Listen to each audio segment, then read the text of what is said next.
ਸਾਰਿਆਂ ਵਾਸਤੇ ਨਸੀਹਤ ਇਹ ਗੌਰ ਨਾਲ ਸੁਣਿਓ ਜੇ। ਇਹ ਮਿਸਤਰੀਆਂ ਨੇ ਨਾ ਇਹ ਵੇਂਦੇ ਹੋ ਕਿ ਇਹ ਉੱਤੇ ਲਾਉਣ ਵਾਸਤੇ ਇੱਟਾਂ ਤੇ ਇਹ ਗੋਜ ਹੀ ਬਣਾਈ ਸੀ।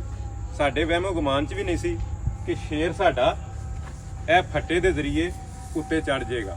ਇਹ ਤੇ ਖੁਸ਼ਕਿਸਮਤੀ ਕਿ ਅਸੀਂ ਕੋਲ ਹੀ ਖਲੋਤੇ ਸਾਂ, ਅਸਾਂ ਵੇਖ ਲਿਆ। ਅਦਰਵਾਈਜ਼ ਨਹੀਂ ਤੇ ਇਹਨੇ ਉੱਤੇ ਚੜ ਕੇ ਇੱਥੋਂ ਛਲਾਂਗ ਮਾਰਨੀ ਸੀ ਤੇ ਬਾਹਰ ਇਹ ਜਾਨਵਰਾਂ ਨੂੰ ਵੀ ਨੁਕਸਾਨ ਪਹੁੰਚਾ ਸਕਦੇ ਸਨ, ਇਨਸਾਨਾਂ ਨੂੰ ਵੀ ਨੁਕਸਾਨ ਪਹੁੰਚਾ ਸਕਦੇ ਹਨ। ਵੀਡੀਓ ਬਣਾਉਣ ਦਾ ਮਕਸਦ ਇਹ ਵੇ ਕਿ ਜਿੰਨੇ ਦੋਸਤਾਂ ਇਹ ਸ਼ੇਰ ਰੱਖੇ ਨੇ ਉਹ ਇਹਦੇ ਤੋਂ ਨਸੀਹਤ ਫੜ ਲੈਣ। ਕੋਈ ਵੀ ਐਸੀ ਚੀਜ਼ ਜਿਹੜੀ ਹੈ ਨਾ ਇਹ ਇਹਨਾਂ ਦੇ ਕੇਜ 'ਚ ਨਾ ਛੱਡੀ ਜਾਏ ਕਿ ਕਿਤੋਂ ਵੀ ਛਲਾਂਗ ਲਾ ਕੇ ਤੇ ਉੱਤੇ ਚੜ ਸਕਦੇ ਨੇ। ਇਹ ਸਾਡੇ ਇਹ ਵੇਖੋ, ਇਹ ਵਹਿਮੋ ਗੁਮਾਨ 'ਚ ਵੀ ਨਹੀਂ।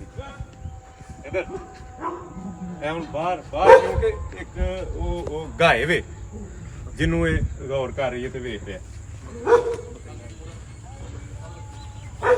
ਨਾ ਭਾਈ ਚੱਲ ਇਹਨੂੰ ਲਾਓ ਥੱਲੇ। ਹੁਣ ਕਿਸ ਤਰ੍ਹਾਂ ਨਾਲ ਇਹੋ ਫਟਿਆਂ ਦੇ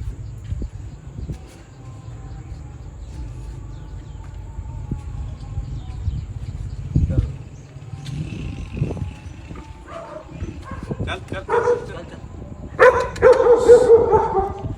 ਸਾਡੇ ਵਾਸਤੇ ਇਹਨੂੰ ਥੱਲੇ ਲਾਉਣਾ ਵੀ ਇੱਕ ਚੈਲੰਜ ਬਣ ਗਿਆ।